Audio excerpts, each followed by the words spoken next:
Kinahiya ang tricycle driver na tatay. Dear RATV Inspiring Stories. Magandang araw po sa inyo. Ako po si Janelle, 23 taong gulang. Habang isinusulat ko po ang liham na ito, nanginginig pa rin ang mga kamay ko. Hindi po madaling aminin ang mga pagkukulang ko bilang anak. Pero naniniwala akong may dahilan kung bakit inilalabas ng Diyos ang mga kwentong tulad nito. Baka po may isang anak na makarinig at magising bago pa mahuli ang lahat. Bata pa lang po ako, tricycle driver na ang tatay ko. Siya ang una kong nakikita tuwing umaga. Nagkakape sa isang basong may lamat, nagdarasal ng tahimik bago bumiyahe. Siya rin ang huli kong nakikita tuwing gabi. Pagod, amoy kalsada, pero may ngiti kapag may dala siyang tinapay para sa akin. Noong maliit pa ako, proud akong sumakay sa tricycle niya. Mahigpit ang kapit ko sa likod niya habang sinasabi ko, "Tay, ikaw na ang pinakamabilis na driver sa buong mundo." Ngumiti lang siya noon at sinabing, "Para sa'yo anak, bibilisan ko." Pero habang tumatanda ako, may unti-unting nagbago. Noong elementary ako, nagsimula akong mapansin ang mga tanong ng kaklase ko. "Tricycle driver lang tatay mo? Wala ba kayong kotse? Kaya pala lagi kang amoy usok eh." Sa una, hindi ako naapektuhan. Pero habang paulit-ulit ko yung naririnig, unti-unti akong nahiya.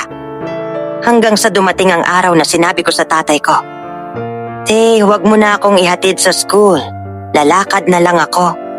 Hindi ko nakita ang lungkot sa mata niya. Akala ko, simpleng request lang yon. Hindi ko alam na doon nagsimulang masaktan ang puso niya. Noong high school, mas lumala ang hiya ko. Kapag may PTA meeting, ayokong sumama siya. Kapag may program, mas gusto kong wala siyang nakakausap. Isang beses, narinig kong sinabi niya sa kapitbahay, "Okay lang kahit hindi ako kilalanin ng anak ko. Basta alam ng Diyos na mahal ko siya." Hindi ko po ito pinansin. Noong recognition day ko, nakatanggap ako ng medalya. Lahat ng magulang nasa loob ng gym. Ang tatay ko, nasa labas. Nakatayo sa tabi ng tricycle niya, pawis na pawis, hawak ang maliit na plastic ng buko juice. Hindi ko siya nilapitan. Naglakad ako palayo. Sa kanya, yun pala ang pinakamalaking sugat na naibigay ko sa kanya. Pagdating ko ng kolehiyo, tuluyan na akong lumayo. Kapag tumatawag siya, bihira akong sumagot. Kapag humihingi siya ng oras, sinasabi kong busy ako. Hindi ko alam na gabi-gabi pala siyang nagdadasal sa maliit naming altar. Lord, gabayan niyo po ang anak ko. Kahit kalimutan niya ako, huwag niyo po siyang pabayaan. Isang gabi, malakas ang ulan. Tinawagan niya ako. "Anak, magdasal ka bago matulog. Mahal kita." Hindi ko sinagot. Yun na pala ang huli. Ilang araw pagkatapos, may kumatok sa inuupahan kong kwarto. Isang nakakagulat na balita ang bumungad sa akin. "Ate, naaksidente po ang tatay niyo. Nadisgrasya raw siya habang pauwi. Basa sa ulan, pagod na. Pero pinilit pang bumiyahe dahil may dalang sobre, pangbayad sa graduation fee ko." Sa ospital, hinawakan ko ang kamay niyang malamig na. "Tay, sorry po." Sobra ang hinagpis at pagluha ko. Pero hindi na siya nagising. Hindi na niya naririnig ang lahat ng mga gusto kong sabihin na hindi ko nasabi sa kanya noon. Sa bulsa niya may rosaryo.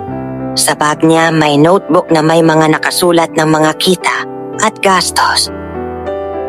Sa huling pahina, may sulat, "Lord, salamat po sa lakas. Kung kukunin niyo na po ako, kayo na pong bahala sa anak ko." Nang mabasa ko, ito mas sumabog ang sakit ng nararamdaman ko sa puso ko. Doon po ako tuluyang bumagsak. Sa libing niya, unang beses akong lumuhod sa harap ng kabaong at umiyak ng malakas. Hindi na ako nahiya. Wala na akong pakialam sa sasabihin ng iba. Ang mahalaga, naroon ang Diyos at ang tatay kong buong buhay akong minahal. Pagkatapos ng libing, pumasok ako sa simbahan. Umupo ako sa harap ng altar at nagdasal. Lord, patawarin niyo po ako. Sa lahat ng mga kasalanan ko bilang isang anak, tinuruan niyo po akong magmahal sa pamamagitan ng tatay ko. Pero huli ko nang natutunan. At di ko ito pinahalagahan. At sa katahimikan, naramdaman ko ang kapayapaan. Parang may yumakap sa akin. Parang may nagsabing, "Anak, alam ko ang puso mo." Ngayon po, RATV Inspiring Stories. Tuwing may makikita akong tricycle driver, yumuyuko ako sa loob ko. Dahil alam ko, may isang anak na pinagdadasal din doon. Ang tatay ko po ay hindi lang tricycle driver. Isa siyang ama na ginamit ng Diyos para iligtas ako. Maraming salamat po, dear RATV Inspiring Stories, sa pagbibigay ng boses sa mga pagsisising hindi na kayang sabihin sa taong wala na. Sana po ay magsilbing paalala ang kwento ko.